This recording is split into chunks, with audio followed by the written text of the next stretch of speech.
Party કરવા. આટલી રાતે બરફ ગોલા? પણ અત્યારે હા હા, પણ એ પહેલા તમારે મને એક પ્રોમિસ આપવું પડશે. એ પણ હાર્ડ પ્રોમિસ. હા, કરો હાર્ડ પ્રોમિસ. તમે ત્રણે આ વાત કોઈને નહીં કહો. આ આપણી સિક્રેટ છે.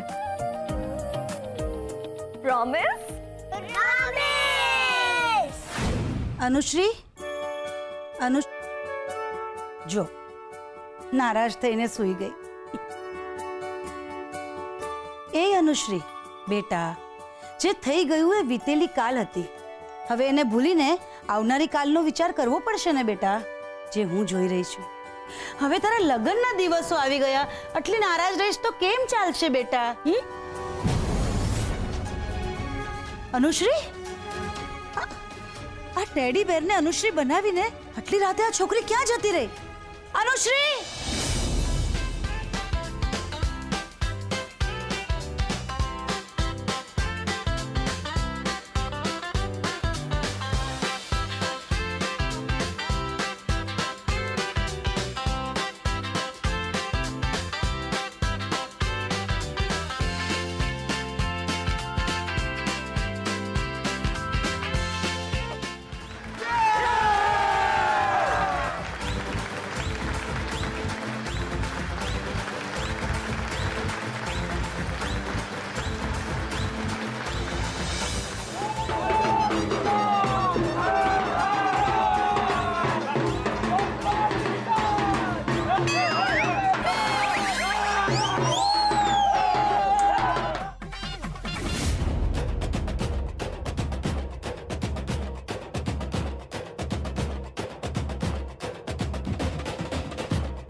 છે?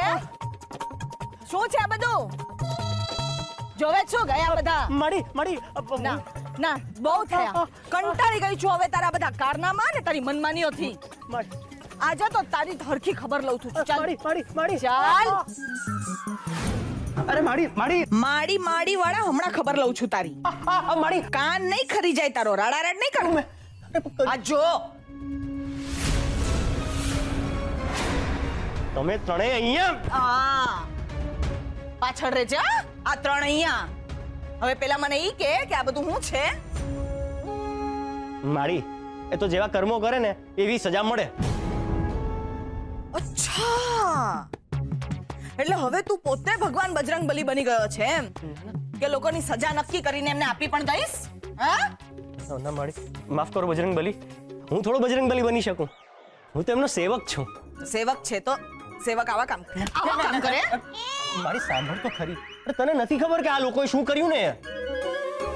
અચ્છા ચલ સંભળાવો મને, શું કર્યું આ લોકોએ એવું? કહું માડી, આણે છે ને ગામની છોકરીઓ જતી હતી એની મસ્તી કરી. બાકી આનું તો છે ને મોઢું ભાંગી નાખવું જોઈએ. વરે સકડો હા ચલો ચલો ચલો કરે છે મારી સામે. આ બીજા વાળાએ શું કર્યું? આણે તો બજરંગબલી માટે ખરાબ કીધું. અને માડી, તને તો ખબર જ છે ને હું નાનપણથી બજરંગબલીનો ભક્ત છું. તો હું કેવી રીતે સાંભળી લઉં? એટલે અડધી મૂછ ઉડાઈ દીધી. હા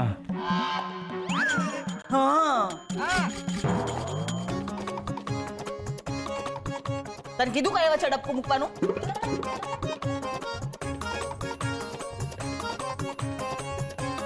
અને આ ત્રીજાએ શું કર્યું હશે?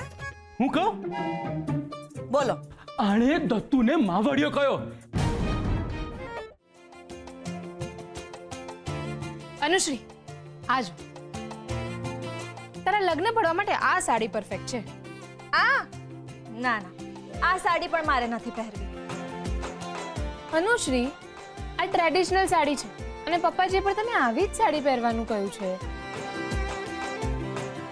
ભાભી, સાડી પપ્પાજીએ નહીં મારે પહેરવાની છે અને મને નથી પસંદ આ.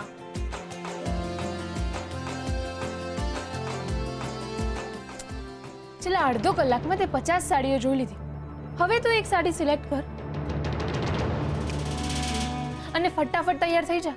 હમણાં સંગમના મમ્મી પપ્પા આવતા હશે. બેબ્સ, જલ્દી અહીંયા આવ, જલ્દી અહીંયા આવ.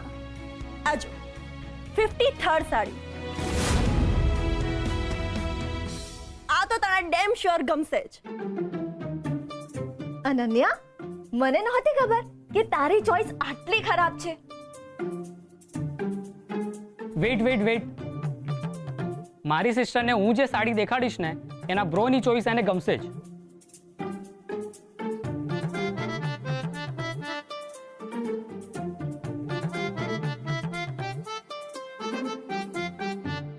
સી બ્રો, નો. અનુશ્રી આ લગ્ન પડવાની વિધિ છે એટલે તારે એમાં ટ્રેડિશનલ સાડી જ પહેરવી પડશે. પણ ભાભી, મારે આ ટ્રેડિશનલ સાડી નથી પહેરવી. ઓ માય ગોડ, આટલો એટીટ્યુડ!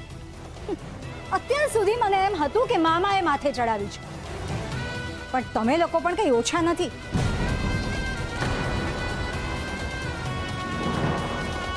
આ વખતે પણ જો લાસ્ટ ટાઈમ જેવું થયું ને તો તિથિબેન, આજે અનુશ્રીનો દિવસ છે. મહેરબાની કરીને આજનો દિવસ ના બગાડશો. હું દિવસ બગાડું છું? તમે જ કહો, આટલી બધી સાડી છે એમાંથી એક સાડી ના ગમે? નખરા તો બાપ લાખ 40 ના છે. દી બસ હવે હું આવી ગયો છું ને તો તમે બધા જ થોડુંક રિલેક્સ થઈ જાઓ. મારી લાડકી અનુશ્રીને બીજા કોઈની નહીં પણ મારી ચોઈસ ગમશે જ.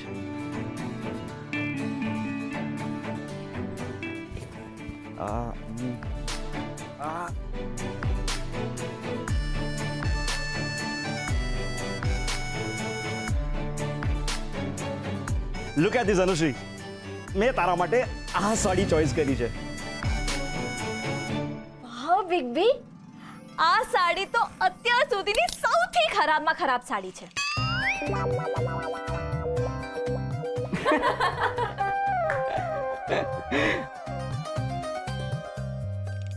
બિગ બી તમે રહેવા દો. તમે લાઈફમાં એક જ ચોઈસ સારી કરી છે અને એ છે માય ડિયર ભાભી. એક મિનિટ, આગા ખસો બધા. અનુશ્રી તું અહીંયા આવ અને તું ફાઇનલી હવે આમાંથી એક સાડી ચોઈસ કર પ્લીઝ. હું છે ને એકદમ સિમ્પલ સાડી પહેરીશ. અને એ સિમ્પલની ડેફિનેશન શું છે?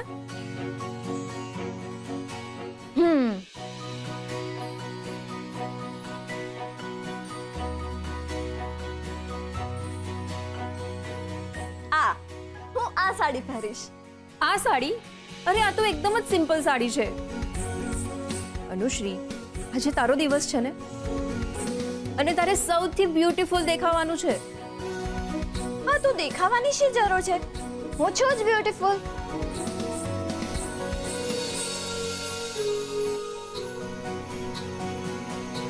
ઓકે, તો ફાઇનલ હું આ જ સાડી પહેરીશ. બાકી હું રેડી થઈને નીચે નહીં આવું. હા, ધેટ્સ ઇટ. ઓકે ઓકે બાબા, તું આ સાડી પહેરજે બસ.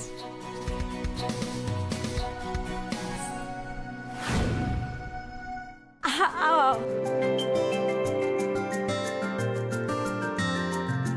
સાહેબ આવતા જ છે. તમે અહીંયા બેસો. હે સુધાંશુભાઈ, અરે મહેન્દ્રભાઈ,